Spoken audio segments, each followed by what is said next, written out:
히브리서 오늘 2장 읽겠습니다. 1절로 18절까지입니다. 한 목소리로 같이 읽습니다. 시작. 그러므로 우리는 들은 것에 더욱 유념함으로 우리가 흘러 떠내려가지 않도록 함이 마땅하니라. 천사들을 통하여 하신 말씀이 견고하게 되어 모든 범죄함과 순종하지 아니함이 공정한 보응을 받았거든. 우리가 이같이 큰 구원을 등한히 여기면 어찌 그 보응을 피하리요. 이 구원은 처음에 주로 말씀하신 바요 들은 자들이 우리에게 확증한 바니 하나님도 표적들과 기사들과 여러 가지 능력과 및 자기의 뜻을 따라 성령이 나누어 주신 것으로서 그들과 함께 증언하셨느니라. 하나님이 우리가 말하는 바 장차 올 세상을 천사들에게 복종하게 하심이 아니니라. 그러나 누구인가가 어디에서 증언하여 이르되 사람이 무엇이기에 주께서 그를 생각하시며 인자가 무엇이기에 주께서 그를 돌보시나이까. 그를 잠시 동안 천사보다 못하게 하시며 영광과 존귀로 관을 씌우시며 만물을 그 발 아래에 복종하게 하셨느니라. 하였으니 만물로 그에게 복종하게 하셨은즉 복종하지 않은 것이 하나도 없어야겠으나 지금 우리가 만물이 아직 그에게 복종하고 있는 것을 보지 못하고 오직 우리가 천사들보다 잠시 동안 못하게 하심을 입은 자 곧 죽음의 고난 받으심으로 말미암아 영광과 존귀로 관을 쓰신 예수를 보니 이를 행하심은 하나님의 은혜로 말미암아 모든 사람을 위하여 죽음을 맛보려 하심이라. 그러므로 만물이 그를 위하고 또한 그로 말미암아 많은 아들들을 이끌어 영광에 들어가게 하시는 일에 그들의 구원의 창시자를 고난을 통하여 온전하게 하심이 합당하도다. 거룩하게 하시는 이와 거룩하게 함을 입은 자들이 다 한 근원에서 난지라.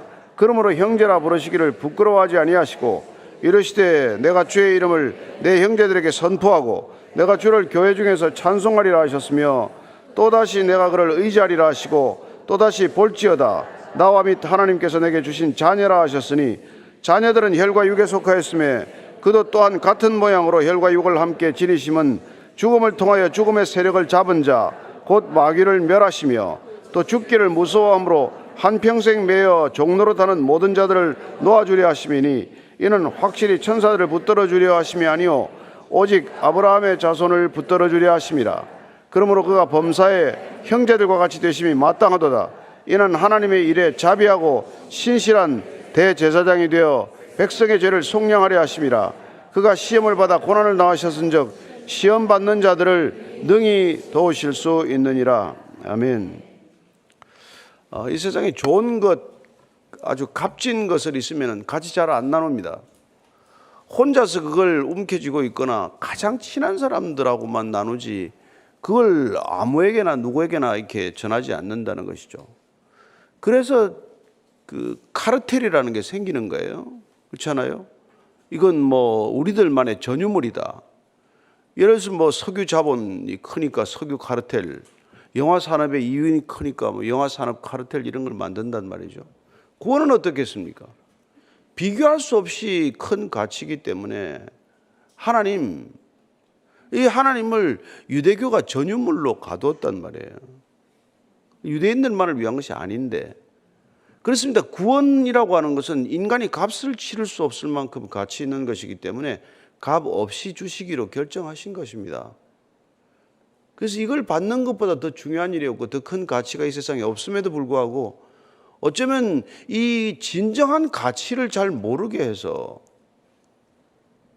모든 사람들이 구원에 이르지 못하도록 하는 것은 정작 이 구원을 받은 사람들일 수 있다는 것이죠. 유대인들이 그랬던 것처럼 지금 기독교인들이 참된 복음의 가치를 잘 몰라서 아는 사람들은 아는 사람대로 전유물처럼 여기거나 잘 모르면 몰라서 또 빼앗기거나 그런 거란 말이에요. 그래서 우리가 구원받은 사람들을 늘 구원받지 않은 사람들처럼 살게 만드는 것, 그게 타락이요, 그게 배교의 과정이란 말이에요. 그래서 여러분, 영적 전쟁이 뭡니까? 교회에서 2000년은 무슨 싸움이겠어요? 구원받은 사람들을 도로 뺏어오고자 하는 이 치열한 싸움이 있다는 것입니다. 그래서 신앙을 잘 마치기가 어렵단 말이에요. 또 누구한테 뺏길지 모르니까. 그래서 지금 그 일이 초대교회 때부터 일어났기 때문에 오늘 이 히브리서 저자는 잘 지켜라. 신앙 잘 지켜라. 예수 믿은 것 끝까지 잘 믿어라. 그 큰 주제를 가지고 흘러가는 논지예요. 1절입니다. 시작. 그러므로 우리는 들은 것에 더욱 유념함으로 우리가 흘러 떠내려가지 않도록 함이 마땅하니라. 이 배교에 대한 경고지만 우리의 느슨한 신앙생활에 대한 경고이기도 해요. 한 번 들었다고 구원은 이제 끝난 것이다가 아니란 말이죠. 떠내려갈 수 있다는 겁니다. 들은 것에 더욱 유념함으로. 우리가 믿음은 들음에서 나죠. 로마서 10장 17절 말씀입니다. 같이 읽습니다. 시작. 그러므로 믿음은 들음에서 나며 들음은 그리스도의 말씀으로 말미암았느니라. 그리스도의 말씀을 들었기 때문에 그 말씀이 우리 안에 있을 때 우리는 마치 큰 바위를 안고 있듯 안 떠내려갈 텐데 이걸 무겁다고 놓아버리거나 아유 이 말씀대로 살기 힘드네. 그래서 놓아버리면 우리는 흘러 떠내려간다는 거예요. 그래서 누가 흘러 떠내려가겠습니까? 태만한 사람들 흘러 떠내려가는 거죠. 게으른 사람들. 예수 믿고 게으를 수 없습니다. 하나님께서 주신 생명이 소중한데 어떻게 게으르겠어요? 구원이 소중한데 어떻게 구원받고 게으를 수 있겠습니까? 그렇게 태만하게 만드는 자가 있단 말이에요. 교만할 수 없습니다. 값없이 받았는데 무슨 교만이 있을 수 있습니까? 구원받은 게 어떻게 자랑입니까? 부끄러울 뿐이죠. 그런데 그렇게 교만한 자가 된단 말이에요. 우쭐대는 자가 있단 말이죠. 자만하는 자들이 있습니다. 심지어 말씀의 가치가 너무 귀하기 때문에 나만 가진 것처럼 자만하는 사람이 있단 말이에요. 나처럼 구원받으라고 자만하는 사람이 생긴단 말이죠. 또 어떤 사람은 말씀 지키기가 어려워서 그 말씀의 기준을 내리는 사람이 있어요. 그죠? 말씀의 기준을 내리는 사람. 또 말씀을 제 멋대로 해석하는 사람. 자기 마음대로 적용하는 사람. 수많은 사람들이 있죠. 그래서 말씀이 내 안에 이렇게 머무르지 않고 흘러서 떠내려가게 만든단 말이에요. 그렇지 않도록 하는 게 중요하다. 이게 배교 시대에 그때 여러분 안팎으로 교회가 어려울 때니까 유대교로 돌아가야 되겠다. 교회도 옮겨보면 그렇잖아요. 개척교회라고 갔더니 도대체 힘들어서 나 안 되겠다. 다시 옛날 다니던 교회로 돌아가 버리겠다. 거기에 너무 내가 느슨해져서 좀 신앙생활 잘해봤다고 또 개척교회 갔다가 또 그렇게 너무 힘들어서 돌아가는 사람들 있잖아요. 마찬가지죠. 근데 이게 다 말씀이 내 안에 이렇게 머물러 있지 않아서 생기는 일이란 말이에요. 말씀이 머물러 있다면 여기서나 저기서나 신령과 진정으로 예배 드리면 될 텐데 여기 가도 예배가 안 되고 저기 가도 예배가 안 들리고 말씀이 내 안에 없으니까 여기 가도 저 말이 안 들리고 저기서도 내 말이 안 들리고 이런 거예요. 자, 2절부터 4절까지입니다. 시작. 천사들을 통하여 하신 말씀이 견고하게 되어 모든 범죄함과 순종하지 아니함이 공정한 보응을 받았거든. 우리가 이제 큰 구원을 등한히 여기면 어찌 그 보응을 피하리요? 이 구원은 처음에 주로 말씀하신 바요 들은 자들이 우리에게 확정한 바니 하나님도 표적들과 기사들과 여러 가지 능력과 및 자기의 뜻을 따라 성령이 나누어 주신 것으로서 그들과 함께 증언하셨느니라. 이 히브리서에서는 계속해서 점층적으로 점점 A가 이러하거늘 하물며 B이겠느냐, 작은 것을 들어서 예시하고 더 큰 것에 논리적 논정을 끌어가는 그런 논법을 쓰고 있습니다.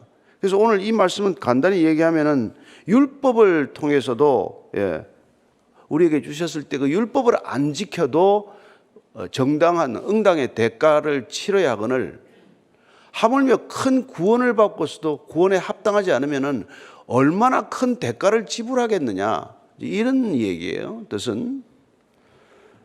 그러니까 우리가 율법도 지키기 위해서 그렇게 애를 쓰는데 율법보다도 더 큰 모세를 통해 주신 율법이 아니라 그리스도를 통해 주신 이 놀라운 구원을 우리가 잘 지키지 못하고 그분께서 주신 말씀을 제대로 살아내지 못하면 얼마나 그 손실이 크겠냐, 그런 뜻이죠. 그리고 또 성령이 자기와 함께 우리에게 성령의 은사들을 나누어 주심으로써 그 구원을 보증하셨는데 그 은사를 우리가 또 제대로 못 쓰면은 또 그것도 또 무슨 모양이에요, 모양이. 나 잘 되라고 준 은사가 아니잖아요.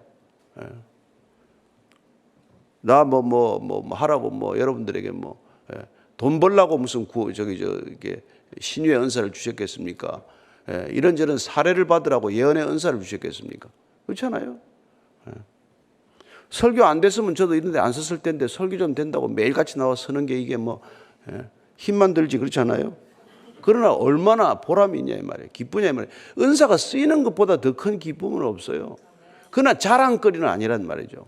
여러분이 말없이 정말 무슨 뭐 음양 봉사를 하건 안내 봉사를 하건 주차 봉사를 하건 말씀으로 봉사하건 봉사는 똑같은 거예요.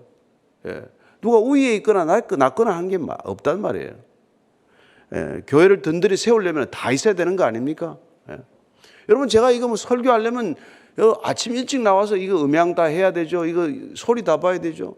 찬양하는 분 와서 연습하고 말이죠. 예, 찬양 인도하는 분 한번 이렇게 여러분 이 부르는 찬양곡 한번 노래도 해야 되죠. 다 이게 예배가 다 세팅이 있어야 들어 올라와서 얘기하는 거 아닙니까? 어느 게 더 중요해요? 저야 이게 더 중요하죠. 근데 이것만 중요하다고 생각하기 때문에 문제가 생긴다는 거 아니겠어요? 그러니까 우리가 한 교회를 이루기 위해서 교회 덕을 이루기 위해서는 모든 게 있어야 되는 것이고 그 모든 은사는 하나님 보시기엔 동일하단 말이에요. 10손가락 깨물어 안 아픈 손가락 없듯 하나님이 은사를 주셨으면 그 은사가 다 귀한 것이고 다 나로부터 온 것이 아니요 하나님으로부터 온 것이기 때문에 다 이게 지금 나중에 씨 뿌리는 자의 비유에 말씀하신 거예요. 왜 이렇게 귀한 것들을 값없이 흘려버리냐? 왜 떠내려 보내냐? 길가밭이라서 그렇습니다. 돌짝밭이라서 그래요. 가시덤불밭이라서 떠내려갑니다. 옥토밭이면 안 떠내려갈 텐데 그게 그 비유란 말이에요. 자, 5절입니다. 시작. 하나님이 우리가 말하는 바 장차 올 세상을 천사들에게 복종하게 하심이 아니니라. 어제 말씀드렸다시피 이 천사 숭배자들은 자꾸 천사에 너무 집중을 하는 거란 말이에요. 예. 그래서 자꾸 이게 자꾸 이게 예수님보다도 천사가 더 위에 있는 것처럼 그렇게 생각을 한 거라면. 아니 예수님은 십자가에 못 박혀 죽었는데 천사는 안 죽는 것 아니냐. 이런 생각들 할 수 있죠. 그래서 하나님은 이 장차 올 세상, 구원받을 이 세상은 누구에게 복종시키냐? 천사들에게 복종시키는 게 아니다. 그런데 천사들을 이렇게 믿게 된 게 이게 다니엘서 10장이나 12절에 보면은 그 이스라엘을 지키는 수호의 천사 얘기가 나오기 때문에 그런 일이 생긴 거예요. 그래서 그 당시에는 천사들이 세상을 다스린다 이렇게 생각을 한 거예요. 천사들이 세상을 다스린다. 천사들은 사람들이 세상을 다스리도록 하나님께 사람에게 다 모든 걸 맡기셨죠. 그리고 돕도록 보내신 영이 천사들인데 주객이 전도가 되면 안 된다는 그 얘기예요. 자, 6절부터 9절까지 쭉 읽겠습니다. 시작. 그러나 누구인가가 어디에서 증언하여 이르시되 사람이 무엇이기에 주께서 그를 생각하시며 인자가 무엇이기에 주께서 그를 돌보시나이까.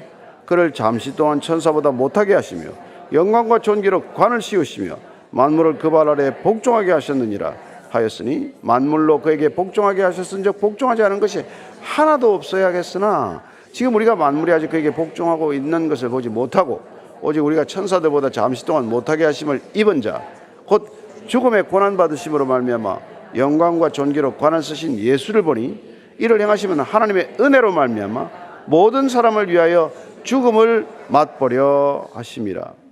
예. 이 계속해서 어제도 시편을 인용했습니다만 오늘 또 시편 8편 4절에서 6절 말씀. 예, 사람이 무엇이기에 생각하시며 인자가 무엇이기에 주께서 그를 돌보시나이까. 여기서 이런 이 시편을 인용함으로써 오늘 이 히브리서 저자가 말하고자 하는 것은 과연 인간의 무가치성과 함께 인간의 이 위대성에 대해서 주목하도록 우리를 이렇게 관점을 돌려놓는 것이죠. 인간은 얼마나 연약합니까? 정말 숨 한 번 한 1, 2분 목 조르면 그냥 숨이 끊어져 버리는 존재예요. 전쟁에 나가면은 터무니없이 포탄 하나에 수십 명이 죽어 나가는 그렇게 연약한 존재 같지만 하나님께서 또한 하나님의 모양과 형상으로 지으심으로써 이 세상의 어떤 것과도 비교할 수 없는 아름다움. 여러분 예술가들을 보십시오. 정말 그 영혼을 갈아 넣어서 나오는 작품들을 보면은 기가 막히지 않습니까? 그 아름다움을 우리가 말로 어떻게 다 설명을 하겠어요? 인간보다 더 큰 아름다움이 또 없죠. 인간보다 더 큰 능력이나 위대함이 보이지 않습니다. 그럼에도 불구하고 주님께서는 이 인간으로 오셔야 했던 이유, 왜 인간이 되셨는가? 성육신의 비밀을 우리에게 자꾸 가르쳐 주고자 하는 것이죠.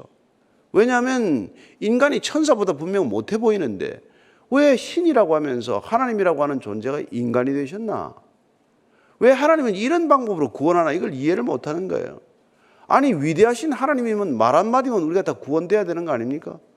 너희들에게서 죄가 다 떠날지어다 한마디 선포하면 다 떠나야 되는 거 아닙니까? 빛이 있으라 하면 태양도 있고 하는 분께서 왜 인간의 구원을 이렇게 복잡하게 하냐는 말이죠. 왜 그분이 꼭 인간이 되셔야 하나? 이게 풀리지 않은 의문들이에요. 그리고 인간이 되신 저 인간 예수는 과연 하나님인가? 여기에 대한 의문 때문에 자꾸 배교가 일어나고 자꾸 예수 믿다가 떠나버리는 이런 일이 생기니까 그걸 지금 붙들어주고자 하는 거란 말이에요. 왜 하나님이 인간이 되셔서 그 죽음을 맛보셔야 했나? 왜 인간의 죽음을 보이시고 부활이라는 모습을 보여줘야 우리에게 구원의 문이 열린다고 하나? 한번 깊이 생각해 보십시오. 하나님이 인간이 되셔서 죽으셔야 했던 이유. 여러분, 인간에게 가장 큰 문제는 죄와 죽음의 문제예요. 돈 벌고 돈 안 벌고가 아닙니다. 내가 좀 뭐 능력 있고 없고 그게 문제가 아니에요. 이 죄와 죽음의 문제는 우리가 힘으로 어찌할 수 없는 문제란 말이에요. 그래서 여러분, 모든 종교는 죄 문제에 걸려 있어요. 죄를 경감시켜 주는 것. 그래서 면죄부를 파는 거 아닙니까? 왜 그 면죄부를 팔았어요? 또 다른 종교도 마찬가지예요. 죄의 책감을 경감시켜 주는 것. 그래서 선행을 그렇게 강조하는 거예요. 죄 문제가 해결이 안 되니까 선하고 바터해라. 내 죄를 조금 가볍게 하려면 선행을 상쇄할 만한 선행을 좀 많이 쌓아라. 마일리지 상계 시스템을 만들어 놓은 게 종교란 말이에요. 그런데 그 문제를 해결하기 위해서는 죽어야 해결이 된단 말이에요. 죄는 한 번 지은 죄는 죄값은 죽음으로 피값으로 치러야 된단 말이에요. 그래서 제사 제도를 통해서 충분히 피로 치르는 것을 보게 하심으로 죄는 곧 죽음을 불러오고 죄를 사함을 받기 위해서는 동물의 피지만은 누가 대신 피를 흘려야 된다는 것을 그렇게 오랫동안 보게 하신 뒤에 그것으로 부족하다는 것을 깨닫게 한 뒤에 인간의 힘으로는 어떤 대속 제물로도 인간이 온전히 의로워질 수 없다는 것을 충분히 숙지하게 한 후에 하나님이 인간이 되셔서 친히 그 죄값을 지불한 사건, 그게 십자가 사건이란 말이에요. 그래서 그분은 오셔서 모든 고통, 인간이 겪는 모든 고통, 죄로 인한 모든 고통은 죄가 없으시되 그 고통이라는 대가를 다 겪으시고 그리고 그 죄책에 대한 것을 지불하심으로 우리의 죄가 그분에게 전가되고 그분의 의로움은 우리에게 옮겨와서 우리는 한 것도 없는데 의롭다 함을 입게 되고 그분은 죄도 짓지 않았는데 우리의 죄로 죄 있다 하는 모습으로 가게 된 거란 말이에요. 그 모든 그림을 우리에게 전부 눈으로 보게 하신 사건이란 말이에요. 그냥 주님께서 말로 그냥 안 보이는 하나님께서 하늘에서 다 죄가 없어질지어다 그렇게도 하실 수 있겠지만 그러면 무슨 감동이고 뭐 또 짓겠죠. 뭐 저렇게 한마디 좀 되는데 또 하지 뭐. 그러니까 은행에 융자 잡고 되는 사람들 뭐예요? 언젠가는 뭐 은행이 파산하든지 은행이 그걸 뭐 다 갚아주겠지 뭐. 이런 사람들은 배짱 가지고 계속 융자를 내잖아요. 그래서 뭐 안 되면 또 정부가 뭐 빚청산을 해주겠지 뭐. 그런 식으로. 청산 한번 당한 사람은 다시 빚 안 갚습니다. 또 청산을 기다리지. 그러나 그 하나님이 인간이 되셔서 그 십자가에 달리셔서 죽고 부활하신 것을 보았을 때 그게 내가 달려야 할 자리에 저분이 달리셨다는 게 우리에게 믿어지기만 하면 그때 우리는 진정한 변화, 진정한 구원을 이루게 된단 말이죠. 믿음으로 구원에 이른다는 게 그거란 말이에요. 저게 내가 죽을 자리에 저분이 돌아가셨다는 게 믿음이에요. 그렇지 않습니까? 그래서 이게 하나님의 은혜로 말미암아서 모든 사람을 대신하여 그분이 죄의 맛을 보는 거예요. 죽음을 맛본 거죠. 10절입니다. 시작. 그러므로 만물이 그를 위하고 또한 그로 말미암은 이가 많은 아들들을 이끌어 영광에 들어가게 하시는 일에 그들의 구원의 창시자를 고난을 통하여 온전하게 하심이 합당하도다. 만물이 그를 위하고 그로 말미암은 이가 많은 아들들을 이끌어서 창조주 하나님이신 그분 제2위 성자이신 그분이 우리들 다 데리고 영광에 들어가기 위해서는 그분이 구원을 통해서 온전하게 되심이 마땅하다.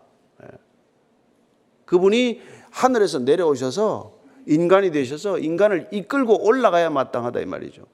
그분이 인간처럼 인간이 되셔서 죄 있는 인간들을 죄 없이 해서 그 고통을 맛보시고 그들로 하여금 다시 그분 아버지께로 데리고 가는 게 목적이란 말이죠. 근데 여기서 보니까 창시자라는 건 여기 이게 개척자란 뜻이에요. 참표이라는 뜻이 있습니다. 그래서 그 바울은 이분을 첫 열매라고 말한 거란 말이죠. 그분이 고난을 통하여 온전하게 하심이 맞다다. 그분 자신이 무슨 온전해질 필요는 없어요. 그분은 온전하신 분이에요. 죄도 안 지으셨어요. 그래서 이거는 죄값을 지불했다고 하더라도 그분이 온전하게 되는 것은 다시 지위를 온전케 회복한다. 이렇게 우리가 해석하는 것이죠. 그분은 다시 온전한 지위를 회복한다. 하나님 우편에 앉으셨던 그 자리로 돌아가신단 말이죠. 고난을 겪고 나시고 나서. 그래서 11절입니다. 거룩하게 하시는 이와 거룩하게 함을 입은 자들이 다 한 근원에서 난지라. 그러므로 형제라 부르시기를 부끄러워하지 아니하고, 주님께서 놀랍게도 말이죠. 그래서 마지막에 난 너희를 종이라 하지 않고 너희를 나의 친구라 하겠다. 나의 형제로 삼겠다. 여기 주님께서 그 누가복음 9장 26절 말씀을 통해서 이 형제 기독론이라고 하는 신학적 이게 이론이 생겼어요. 누가복음 9장 26절 읽습니다. 시작. 누구든지 나와 내 말을 부끄러워하면 인자도 자기와 아버지와 거룩한 천사들의 영광으로 올 때 그 사람을 부끄러워하리라. 부끄러워 안 한다는 거예요. 그분도 하나님으로부터 오셨고 우리를 구원하실 때 우리를 하나님께로 인도해 가기 위해서 그분은 형제라는 것을 부끄러워하지 않는다. 그분은 부끄러워하지 않는다는 것이죠. 그래서 그분은 우리를 부끄러워하지 않기로 결정하셨기 때문에 본인의 수치를 겪으셨고, 그럴 때 우리가 그분을 이제 부끄러워하지 않아야 된단 말이에요. 그런데 이 유대인들이 어떻게 십자가에 벌거벗게 달린 그런 부끄러운 분을 메시아라고 그러냐? 그분이 우리를 부끄럽지 않게 만들기 위해서 그분이 부끄러움을 겪으셨다는 것 아닙니까? 그게 형제 라고 부르시는 이유란 말이에요. 형제라 부르기를 부끄러워하지 않고 이르시되 내가 주의 이름을 내 형제들에게 선포하고 내가 주를 교회 중에서 찬송하리라 하셨으며 또다시 내가 그를 의지하리라 하시고 또다시 볼지어다 나와 및 하나님께서 내게 주신 자녀라. 여기도 자녀가 나오지만은 바울은 이 양자 개념에 집중했어요. 그래서 이렇게 맏아들과 양자의 개념으로 구속을 설명했고 오늘 이 히브리서 기자는 뭐 형제의 개념으로 우리의 구원을 설명하고 있는 것입니다.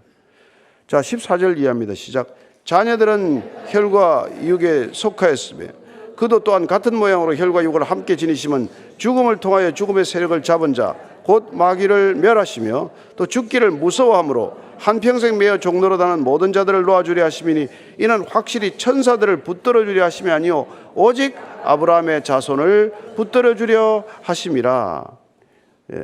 예수님께서 완전한 자기 포기, 완전한 자기 낮아지심을 경험하심으로 우리를 온전한 대로 이끌어 가신 것이죠. 우리를 구원하시는 것은 그런 것입니다.